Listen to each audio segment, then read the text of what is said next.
We are joined by Jimmy Patsos, Javion Ogunyemi, and Lavon Long, and we'll start with an opening statement from Coach. Really good game. Sidney Johnson does a great job. To go up to Buffalo and sweep those teams says a lot about Fairfield. I mean, they're good. Nelson's good. I love Sidibe. They're really tough. Cobb can go off. I thought Lavon's defense was unbelievable. But they went to Buffalo. We went 0-2, and they went 2-0, and that's a credit to Sidney. And they were coming in here rolling, and they got up 6-2, and then breaded a couple shots. But Lavon's defense and leadership once again came through, and Javion I could see it all week. Javion got in the gym. He worked a little extra. I could just see it. You know, you can see when Javion's going to play really well. Now he has to play well again tomorrow. But Javion, we took Monday, Tuesday off. We played 2 games in 3 days, and it would have been easy to say, hey, I'm taking my 2 days off or whatever. And Javion was in the gym. He was watching tape, so I've always said that's why he's going to be a coach. I discouraged him from being a coach, but I will hire him one day if I'm the coach here at Siena and he's available. Because he said, nope, it's time to get in the gym, time to get my touch back, time to watch some video, and he played it. I'll take any questions. Khalil Richard got a very important 8 minutes. Kadeem Smitten got a very important 10 minutes, and I thought Sammy Friday got a very important 5 minutes. Would you agree, Lavon? Yes, sir. And that's how you build. Those 5 and 8 and 10 minutes, that's a real pressure situation. So that will help us tomorrow to play a little more because, you know, you get a little nervous when you've been on a team, you know. Kids today don't just run. They want to run out and start every game. Well, me, my brothers here, we were grinders. I remember learning from my 4 minutes for Jack Bruin. He said that was a good 4 minutes. Now you get 2 more. Not you get a trophy and you get to start. It was now you get to play 6 minutes, 8 minutes, and that's how you learn. Those guys, 8, 10, and I mean, I'm really actually pleased with the minutes we got off our bench, and Marquise should clearly be rested. Javion, any hesitation on pulling the trigger on that 3 in a key situation? No, I was wide open, and when I was in the gym the last couple of days, I was just working on it a little bit, and I was hearing from the bench to shoot it, and I knew the shot clock was winding down, so I just shot it with confidence. Question over here to my left. Javion, you had your season high in points tonight with 24. What was the key to your success? It was just my teammates. They realized I was struggling the last couple games, and everybody just told me to be aggressive, and when I get the ball, try to score, and if not, just kick it out. But I just fed off my teammates' energy tonight. Coach, your seniors accounted for 65 of the 78 points. How much did their leadership help you in a playoff game tonight? No, it's important. They have to play those games. They have to play those minutes, and they have to score those points. With those minutes comes points. You have to play those 65. You have to play those. There's 200 minutes in a game. They have to play 180 of them. That's just how it goes. It's just, you know, the TV timeouts with ESPNU were long. I called timeout. I thought one of the better coaching moves I made was at 8:30 we hit the 3 and then called the timeout. And everybody's saying, save your timeouts. I know it. I got coaches in the stands yelling. I can hear them. But that's when I wanted to get us rest. And that's when I wanted to say to Marquise, you really got to be ready for the next 8 minutes. So we called time. In other words, we scored a lot of points, our seniors, and they should, because he's got to touch the ball. He's got to go in. Brett's got to take jumpers. And Keith was great in transition. He just didn't get his threes going. So the good news is he'll make them all tomorrow. But Shiver's a young guy. He can go a lot of minutes. But we called a couple opportune timeouts, I thought, to just get, like I probably should have called one in the first half, but I thought our press was wearing them down more, so I didn't want to give them a rest. In the second half, we looked gassed. We got a miracle 3. Now, it was not a miracle, but it was a good 3. Timeout, 8:30. We won. It's funny, Javion said in the huddle, we got to win the next 30. We do this thing 4 minutes at a time. Javion said, we got to win this 30 seconds. And they missed, right? Mm-hmm. And then Sammy got the rebound. And then we got a foul. So we won that 30 seconds. Then we got another rest. So those rests are really important, you know. And we got a few days off. And adrenaline tomorrow will be fine. I mean, they have more rest, but you know what? They earned more rest than us. The league does a good job here protecting the 1 and 2 seed. And I've been in this league a long time, and I get that. I'm down with that. I wish it was us. But the 1 and 2 seed, they earned it because we play all teams twice. We play 20 games and everybody. So go ahead. Sure. I mean, Tyler Nelson, you had a nice little conversation with him right there, and he obviously wasn't that effective, at least shooting percentage. I mean, just can you talk about how? And I can move on. He was as well. 6 for 20, but he made some tough ones. The one he got in the first half when we didn't get the rebound, but he ends up with 25 and 4. But yes, I thought Lavon did outstanding, and Tyler's a Boston kid. I like Sidibe and him. I told you I like the other players. I have a lot of respect for him. I just said, Tyler, man, you've really gotten better every time I see him. Because remember, I saw him in December. Then I saw him in January, and I saw him in March. You know, we were dogging him hard on defense, but he was fighting and making shots. And I just said, man, every time I see you get better, that's a credit to you. And then he said, please beat Monmouth for us. I said, I would. I'd like to beat Monmouth for us, too. It seems like Fairfield's game plan to come into the game was to slow down right and see, we daring you to make everybody else beat them. And it seems like you were successful with that. Did you know that coming into the game? Was that the game plan? What do I look like? I dream of Genie? No. They hadn't started that lineup all year. They went big. I'll tell you what, he had a lot of guts rolling the dice. They hadn't started that lineup all year. They went big, and you're exactly right. They went big and packed it up. But guess whose birthday it is today? Gary Williams. They're going big? Good. We're going to press the whole game. All right, I like that. I could see his face up there. I didn't know till 5 minutes before that game that they were going as big as they were. They went big. It said, it's Gary Williams' birthday. Happy birthday, Coach Williams. My man, 72. He looks 60. 50, and I look 60. See, it's a problem. We look the same. They went big. We got to press. Brett was mad at himself for forgetting on the first play to press. We pressed and pressed and pressed. They want to go big? Good. We're good. That's why having seniors is good, and having a guy, he's quick. This guy's like great at sixing, that's switching, guard to guard. He can guard anybody.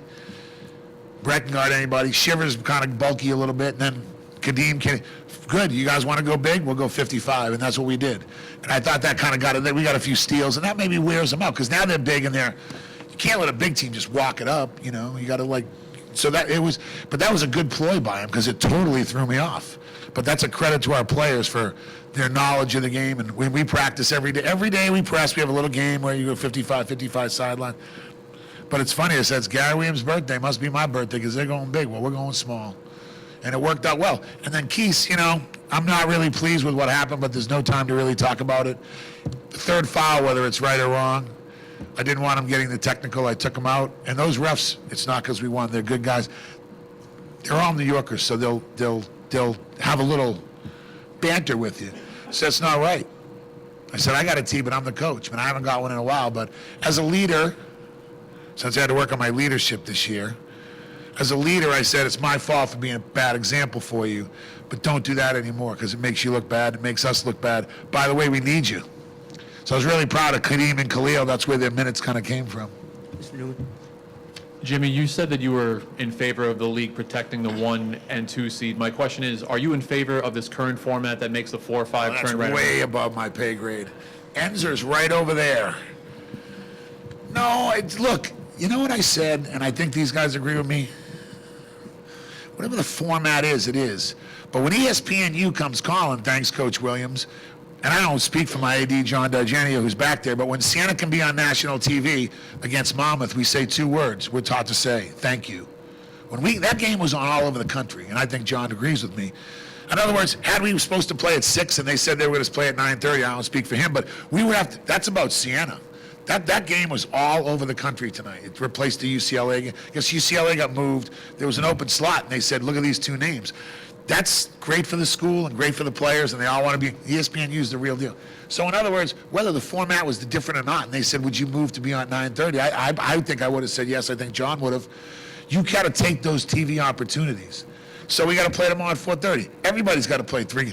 Those tournaments, some other people have tournaments where they play once every 5 days. The tournaments, ACC, Big East, and them, they're in a window of 3 or 4 days. So it's kind of, did they get a little, well, they played Friday night. I just think if it's a tournament in 3 or 4 days, it's going to even out. But I want to, Khalil Richard, Kadeem Smith, and Sammy Friday, and Evan's mad at himself for not getting the rebound, but Sammy Friday, Khalil Richard, and Kadeem Smith can help us tomorrow. And I think they got some minutes today. Khalil's kind of healthy. Kadeem had a great practice the other day. He was making threes. And Sammy's just, I like Sammy trying to make that move on that guy. That's the guy's biggest, best man in the league. He blocked it, but at least he tried it. Questions for the players? To my left. Javion, 24-9, and you had the 3 late in the second half. Just how much more was this game coming to you in the second half, and what were you doing to take advantage of it? Once Marquise was out for a little while, I realized it looked like we were struggling to score a little bit, so I just tried to go and get some easy opportunities, but my teammates did a great job of finding me. And Jimmy, to follow that up, Marquise gets his fourth foul, and Sante gives you good minutes. He goes for 32. Just how important was he? He's been great all year. Santi Shivers doesn't care. I call him Shivers. We switched his name in January. He's played a lot better. This is a junkyard dog from D.C. He's quick to say that he's not from Baltimore. He's from D.C., which has a great history in PG County of a lot of great players. Shivers knows how to play, right, Lavon? Yes, sir. So he was clean, but like I knew he could dunk it. I don't. Look, that guy made a huge three at Iona. That guy made a huge three at Quinnipiac. He's played well all year, and with Nico out, he's like fine. But he's gonna be like him as he grows into it. You know, he probably won't have 7 turnovers like Lavon. Oh, I'm sorry, Lavon. But Shivers is like Lavon. I think Lavon's had a great impact on Shivers. It's about minutes and junkyard dog in it, and he was great for us tonight. Lavon, you've been so big for the team down the stretch here as a senior. Do you feel a sense of urgency as your career is winding down, and just what are your thoughts going into tomorrow's matchup? Well, going into tomorrow's matchup, I'm just thinking we got to win. We got knocked out in the second round too many times. So being a senior, it really is really going to hurt if we don't come up to win. So I'm just thinking work hard, go in, leave it all on the floor. Is there any serious consideration of playing Nico tonight, and what's his availability? No, not tonight at all. And what about tomorrow? Dr. Hammer, day to day. Here's the thing. He's hurt. Once he plays, he's going to be hurt again. In other words, he's hurt. He has a sore ankle. When he plays, it's going to be sore the next. That's Hammer. You can talk to Hammer. Hammer, what do you think? Saturday, no. Sunday, maybe yes. But once he plays, he can't play again. Okay. Well, we have to win without him because we would rather have him tomorrow. But I'll be sure to let you and Sam know if we decide to play him, so you can Twitter it out there so Mom will know. Kidding aside, I just do what Hammer tells me. I mean, we're really lucky. Greg's good with the guys, and Hammer's good with their psyche. He's like, he won't be ready Saturday. He's not ready physically. He's not ready mentally. Just let me see you, and I'll let you know if he can go Sunday. I said, thanks, Hammer. That's really, I swear, I wouldn't lie to you. Final question over here. Coach, tomorrow you got the #1 seed in Monmouth, home court. Place going to be electric. Your thoughts on the game tomorrow? Great opportunity to beat them. King Rice and them have done well. My record's not so great against them, and I apologize for that. And we look at it as an opportunity to beat them. That was a great game on TV down there. That was a great energy. We took the lead a few times. We didn't play perfect. We had too many turnovers, but we got to keep just showing up, and whether we play zone or man or whatever, you got to get back in transition, but you got to find Robinson. He beat us twice. He had 40, and he had a step back that Nico was on him, but is somebody else going to try and beat us? Sure. They got good team. That team deserves to be in the NCAA no matter what happens. I'm tired of watching that bubble stuff and not seeing their name up there. They took on all comers. They played North Carolina, Syracuse. They beat Memphis, and they had South Carolina beat. If you do your homework, that was like a fluke. And now South Carolina is really good, and that was on their home court, what they did last year. But that team, I'm seeing some of these big conferences. I'm telling you, they're for real. But they had to play Friday. We had to play tonight. No big deal. Get a chance to play them on a neutral court, and that's good. See you guys tomorrow. We appreciate the answers from all three of you. Thank you.